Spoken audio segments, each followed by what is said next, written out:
Part number 2 की तरफ पढ़ते हैं। पार्ट नंबर 2 एक डेमोन्स्ट्रेशन है जिसमें हमने मल्टीप्लिकेशन के हवाले से इसको प्रूव करना है। Z1 Z2 को मल्टीप्लाई करके फिर इन्होंने कंजुगेट लिया है और राइट साइड की तरफ इन्होंने Z1 का अलहदा कंजुगेट लिया है और Z2 का अलहदा कंजुगेट लिया है। उसके बाद इनको मल्टीप्लाई किया है और ये बराबर आते हैं। अब हमने प्रूफ करके दिखाना है क्या वाकई बराबर आते हैं या नहीं। तो हम सॉल्यूशन स्टार्ट करते हैं। हमारे पास यहाँ पे हमारे पास क्या है, पहले हम मल्टीप्लाई कर लेते हैं Z1 इंटू Z2। ठीक है, तो Z1 हमारे पास है 2 plus square root of 2 iota 2 plus square root of 2 iota into Z1 हमारे पास है 1 माइनस 7 आयोटा। तो हम मल्टीप्लाई कर लेते हैं। आपको कई बार समझाया है, आपको मल्टीप्लिकेशन आता है और आना चाहिए।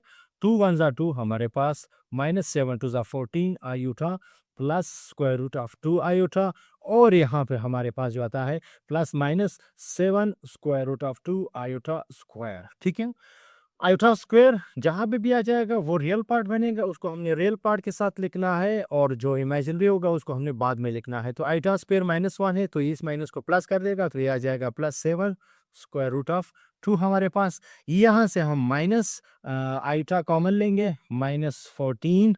ठीक है, तो आ जाएगा -14। ये साइन भी चेंज हो जाएगा क्योंकि हमने माइनस कॉमन लिया है और आइटा इधर आ जाएगा। ये हमारे पास हो गया Z1 इंटू Z2 हमारे पास। ठीक है, अब क्या है, इसको भी ब्रैकेट में बंद कर लेते हैं ताकि वाज़ेह हो जाए कि पहला रियल है, दूसरा जो हमारे पास है वो इमेजिनरी पार्ट है। अब हम कंजुगेट लेके taking conjugate on both sides. ठीक है, यानी Z1 इंटू Z2 का कंजुगेट और दूसरी तरफ भी हमारे पास होगा 2 plus 7 square root of 2 minus 14 minus square root of 2 iota, इसके ऊपर भी कंजुगेट आ जाएगा।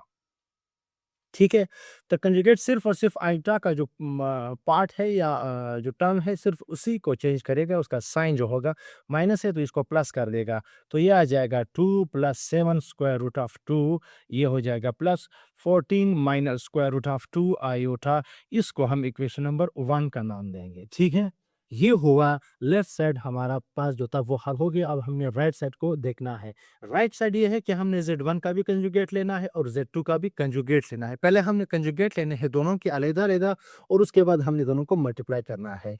ठीक है, तो अब हम क्या करते हैं, नाउ Z1 का जो बार है, Z1 बार क्या है हमारे पास, ये आ जाएगा 2 plus square root of 2 iota. इसके ऊपर हम बार ले लेते हैं और इसी तरह Z2 का जो बार है वो भी हम लिखते हैं 1 माइनस 7 आयोटा, इसके ऊपर भी बार आ जाएगा।